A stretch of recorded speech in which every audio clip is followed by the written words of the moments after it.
श्रीराम. सर्व श्रोत्यांना प्रेमपूर्वक नमस्कार.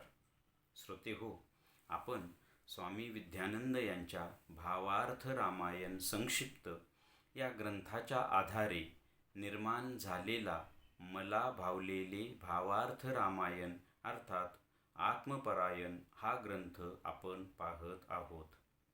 आज युद्धकांडातील अध्याय 54वा अहिरावणाचा वध. ओम श्रीराम. महिरावणाला मारल्यानंतर त्या अहिरावणासह सर्व राक्षसांना मारण्याची अनुमती ते हनुमंत श्रीरामांना मागतात.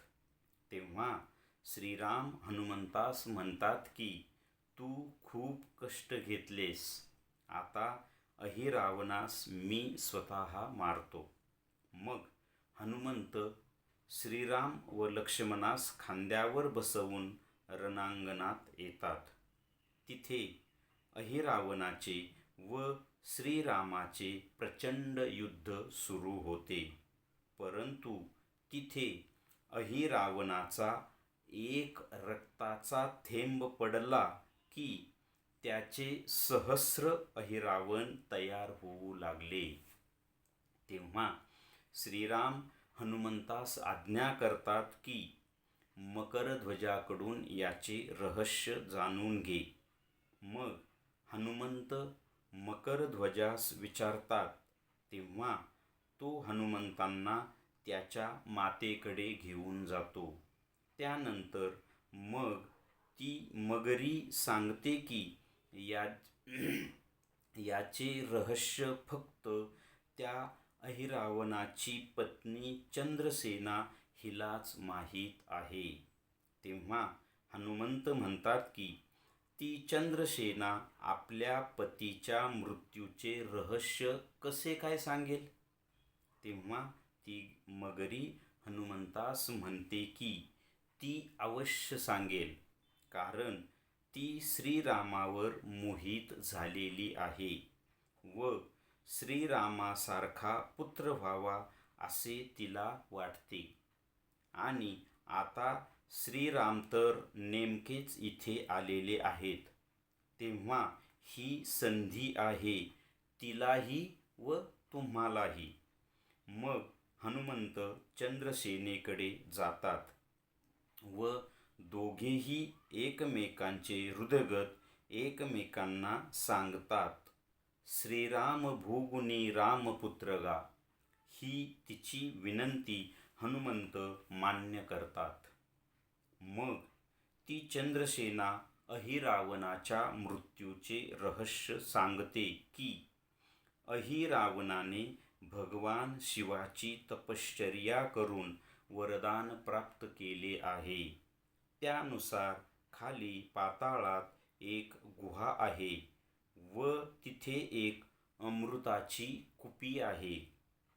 त्या कुपीमधून भुंगे अमृत घेऊन येतात व अहिरावणाला देतात.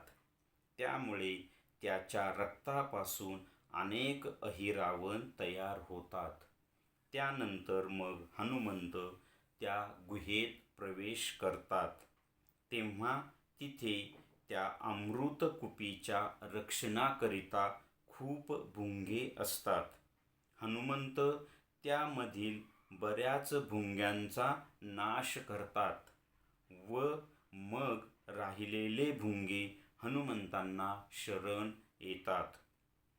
तेव्हा हनुमंत पुढील भविष्य जाणून त्या भुंग्यांना आपलेसे करून घेतात व त्यांना आदेश देतात की मी जेव्हा स्मरण करेल तेव्हा उपस्थित व्हा.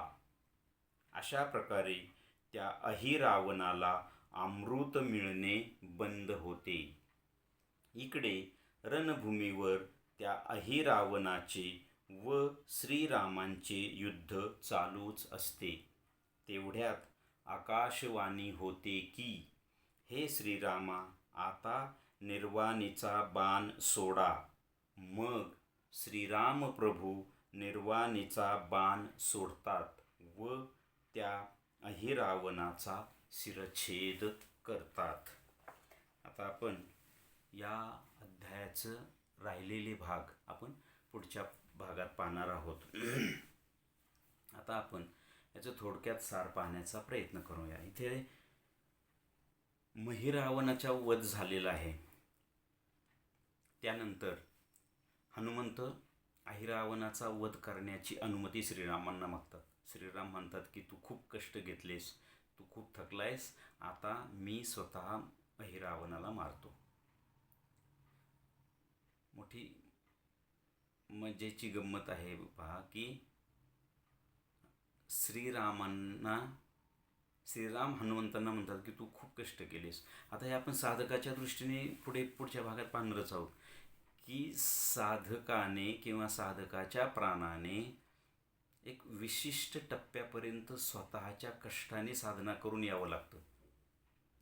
म्हणजे आपण मागच्या अध्यायात पाहिलं की साधकाला साधनेने ब्रह्मध्यस्थित आज्ञाचक्रावरील सद्गुरूंची भेट घेऊन त्या शक्तीची प्राप्ती झाली की ती शक्ती आणि तो साधकाचं मन किंवा प्राण खाली उतरत थेट मूलाधारापर्यंत येतं. तिथपर्यंत त्या सगळ्या चक्रांचं शुद्धीकरण, अंतरंगातल्या सगळ्या घटकांचं शुद्धीकरण करून तो प्राण किंवा ते मनप्राण, तिथे मन आणि प्राण हे दोन्ही एकरूप झालेले असतात. हे महत्त्वाची गोष्ट आपण लक्षात घेतली पाहिजे. साधना एकटा प्राण करत नाही किंवा एकटा मन करत नाही, मन आणि प्राण. त्याकरता ज्ञानेश्वरांची तीच ओवी आपली नेहमीची, कुठली? बळीये इंद्रिये येती मना, मन एकवटे पवना, पवन सहजे गगना मिळवची लागे. तर ते एकरूप होऊन खाली उतरतात. हे स्वतःच्या कष्टाने करावं लागतं. त्यांना सद्गुरूंची ती शक्ती मिळते, परंतु त्यांनी स्वतः त्या साधकाच्या त्या मन प्राणाने प्रचंड कष्टाने साधना करायची असते. कुठपर्यंत? खाली उतरून ह्या सगळ्या घटकांचं शुद्धीकरण करून ती प्राणशक्ती कुंडलिनी शक्तीशी, म्हणजेच त्या दिव्य मातेशी, त्या जगदंबेशी एकरूप होऊन जेव्हा सुषुम्नेचा द्वार उघडून सुषुम्नेतून ऊर्ध्व प्रवास सुरू होतो आणि सगळ्या चक्रांचं भेदन होऊन पुन्हा भ्रूमध्यस्थित आज्ञाचक्रापर्यंत तो साधक त्याच्या मनप्राणासह त्या जगदंबे शक्तीसह येतो, तिथपर्यंतचा प्रवास साधकाला स्वतःच्या कष्टानेच करावा लागतो. सद्गुरूंची शक्ती अवश्य मिळते आणि तिथून पुढचा भ्रूमध्यात ते पुढचा ब्रह्मरंध्र किंवा सहस्रदल कमला, तो जो प्रवास आहे तो सद्गुरू साधकाचा करून घेतात. तिथे सद्गुरूंशी एकरूपता येते, मग सद्गुरू पुढे प्रवास करून घेतात. मग भीती संपते, मग काळजी संपते, मग पतन होण्याची भीती संपते. तिथपर्यंत साधकाला खूप कष्ट करावे लागतात. म्हणजेच इथे श्रीराम हनुमंतांना काय म्हणतायत की तू खूप कष्ट घेतलेस, आता त्या अहिरावणाला मी स्वतः मारतो. म्हणजे सद्गुरू साधकाला काय म्हणतात किंवा साधकाच्या प्राणाला, मन प्राणाला काय म्हणतात की आत्तापर्यंत तू खूप कष्टाने इथपर्यंत आलास, आता इथून पुढचा प्रवास मी करून घेतो. हा त्याचा अर्थ तो आपण पुढच्या भागात पाहणारच आहोत, परंतु आलं म्हणून मी सांगितलं. मग हनुमंत श्रीराम आणि लक्ष्मणाला खांद्यावर बसवतात, रणांगणावर घेऊन येतात. तिथे अहिरावणाचं आणि श्रीरामाचं प्रचंड युद्ध सुरू होतं. पण गंमत अशी की अहिरावणाचा रक्ताचा एक थेंब पडला की त्याच्यापासून हजारो अहिरावण तयार होत होते. तेव्हा श्रीरामसुद्धा चकित झाले. मग श्रीराम हनुमंतांना आदेश देतात की तू आता मकरध्वजाला जाऊन भेट आणि याचं रहस्य उलगडून आण. मग हनुमंत मकरध्वजाला जाऊन भेटतात, परंतु मकरध्वजालाही ते रहस्य माहीत नसतं. मग तो मकरध्वज हनुमंतांना त्या मगरीकडे घेऊन जातो. तेव्हा ती मगर सांगते की याचं रहस्य मलाही माहीत नाही, याचं रहस्य त्या अहिरावणाची पत्नी जी चंद्रसेना आहे तिला माहिती आहे, तिला जाऊन विचारावं लागेल. तेव्हा हनुमंत तिला म्हणतात त्या मगरीला की ती चंद्रसेना आपल्या पतीच्या मृत्यूचे रहस्य कसं काय सांगेल, का सांगेल? बरोबर आहे, का सांगेल आपल्या पतीच्या मृत्यूचे रहस्य? पण ती मगरी म्हणते की हो, ते अवश्य सांगेल, कारण ती श्रीरामावर मोहित झालेली आहे. आणि हे आपण तिला आता त्या चंद्रसेनेला आपण साधकाच्या दृष्टीने जेव्हा पाहणार आहोत ना पुढे, त्यात आपण तिला ममता म्हटलेलं आहे. आणि ती ममता म्हणजे आपल्या दृष्टीने, साधकाच्या दृष्टीने जर पाहिलं तर ममताच आपल्याला या सगळ्या संसारात अडकून ठेवते. ती ममता ही रहस्य सांगते. आता चंद्रसेना हनुमंतांना ती रहस्य सांगते, कारण का ती मोहित झाली आहे श्रीरामांच्यावर. म्हणजे ही माया ही महाभयंकर असते. माया मायेलाच मायेत गुंतवते. इथे तेच झालेलं आहे. कारण त्या चंद्रसेनेला कशाचा मोह निर्माण झाला? श्रीरामांचा. म्हणजेच त्या मायेचा मोह झाला आणि तीच त्याच्यात अडकते. तर ती मगरी सांगते की तिला श्रीरामावती मोहित झालेली आहे. तिला श्रीरामांसारखा पुत्र हवा आहे. आणि आत्ता नेमके श्रीराम इथे पाताळात हजर आहेत. तर तिलाही संधी आहे आणि तुम्हालाही संधी आहे. महत्त्वाची गोष्ट आहे बरं का आता इथे. म्हणजे मायेला आपल्या साधकाच्या दृष्टीने विचार केला तर मायेला संधी काय आहे? जीवाला मायेमध्ये अडकून धरण्याची संधी आहे. कारण जीव इथे पृथ्वीतलावर जन्माला आलेला आहे देह घेऊन. आणि जीवाला काय संधी आहे? जीवाला साधना करून सद्गुरू प्राप्त करून अनुग्रहित होऊन गुरुप्रणित साधना करून मन प्राण चैतन्यमय बळकट करून कुंडलिनी शक्ती जागृत करून ऊर्ध्व प्रवास करून आत्मप्राप्ती करून घेण्याची जीवाला संधी आहे. कथेत ती मगरी सांगते, हे हनुमंता तुम्हालाही संधी आहे की ते रहस्य जाणून घेण्याची. आणि त्या चंद्रसेनेलाही संधी आहे रामाशी भोग घेऊन रामासारखा पुत्र प्राप्ती करून घेण्याची. आपल्या दृष्टीने मायेला संधी आहे जीवाला अडकवण्याची आणि जीवाला संधी आहे साधना करून मुक्त होण्याची. मग हनुमंत जाऊन चंद्रसेनेला भेटतात. दोघेही एकमेकांचं हृदयगत म्हणजे एकमेकांच्या मनात जे विचार आहेत ते एकमेकांना सांगतात. हनुमंत म्हणतात की तू आम्हाला अहिरावणाच्या मृत्यूचे रहस्य सांग. मग चंद्रसेना म्हणते की मी त्या अटीवर की मला श्रीरामांकडून पुत्र हवा आहे, या अटीवर मी मृत्यूचे रहस्य सांगते. दोघांना एकमेकाच्या अटी मान्य होतात. आणि मग ती मृत्यूचे रहस्य सांगते की अहिरावणाने शिवाची तपश्चर्या करून शिवाकडून हे वरदान मिळवलेलं आहे. त्याला एक अमृताची कुपी मिळालेली आहे. म्हणजे कुपी म्हणजे एक छोटी बाटली आपण म्हणूया. तर ती कुपी खाली पाताळात आहे. त्यांचं रक्षणासाठी अनेक भुंगे आहेत आणि ती भुंगे अहिरावणाला रणांगणावर अमृत नेऊन देतात. त्यामुळे ते त्या अहिरावणाच्या एका रक्ताच्या थेंबामधून हजारो अहिरावण होतात. मग हनुमंत पाताळात उतरतात, त्या कुपीपाशी जातात. ते भुंगे हनुमंतावर हल्ला करतात. हनुमंत त्यातले खूप भुंग्यांना मारून टाकतात. राहिलेले काही भुंगे हनुमंतांना शरण येतात.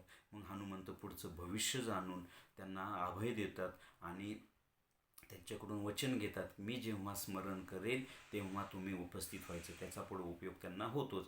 आणि मग ती अहिरावणाला ते अमृत मिळणं बंद होतं. मग इकडे रणांगणावर आकाशवाणी होते, हे श्रीराम प्रभू तुम्ही आता निर्वाणीचा बाण सोडा. आणि मग श्रीराम प्रभू ते निर्वाणीचा बाण सोडतात आणि तिथे अहिरावणाचा वध होतो. इथे महत्त्वाची अशी गोष्ट आहे पाहता की आपण मागच्या अध्यायात पाहिलं की महिरावणाचा वध होतो. म्हणजे पाताळात मन प्राणाला उतरायचं. आपण साधकाच्या दृष्टीने पाहूया. साधकाच्या मन प्राण हा अवचेतनात उतरतो. म्हणजे साधक साधनेने एक तप तरी साधना करावी लागते. म्हणजे 12 वर्षाच्या साधनेनंतर हे आज्ञाचक्र ओपनिंग होण्याची शक्यता असते. त्या साधकाच्या साधनेवर अवलंबून आहे. प्रत्येकाच्या बाबतीत काहींच्या बाबतीत जन्मोजन्म करून होत नाही. परंतु जर तळमळीने केलेली असेल, मागच्या जन्मात साधना झालेली असेल, तर या जन्मात एका तपात म्हणजे 12 वर्षाच्या कालावधीमध्ये आज्ञाचक्र ओपन होतं. तिथे सद्गुरूंची शक्ती मिळते. ती शक्ती मन प्राण खाली उतरतात. ह्या सगळ्या अंतरंगातील सगळ्या घटकांचं आणि या सगळ्या चक्रांचं शुद्धीकरण होतं. खाली जेव्हा अवचेतनात उतरतो तिथे प्रचंड संकटांना व्याधींना सामोरं जावं लागतं. आणि तिथे त्या महिरावणाचा वध होतो. म्हणजे त्या वामशक्तींचं काही विनाश होतो. आणि मग तिथे प्राण त्या जगदंबेशी एकरूप होतो. म्हणजे कुंडलिनीशी एकरूप होतो. प्राणशक्ती आणि कुंडलिनी शक्ती एकच असतात, एकरूप होतात पुन्हा. आणि सुषमणीचं द्वार उघडलं जातं आणि ऊर्ध्व प्रवास सुरू होऊन या षटचक्रांचं भेदन होऊन पुन्हा सद्गुरूंच्या जवळ येतो. आता सद्गुरू काय म्हणतायत की इथला पुढचा प्रवास मी करेन.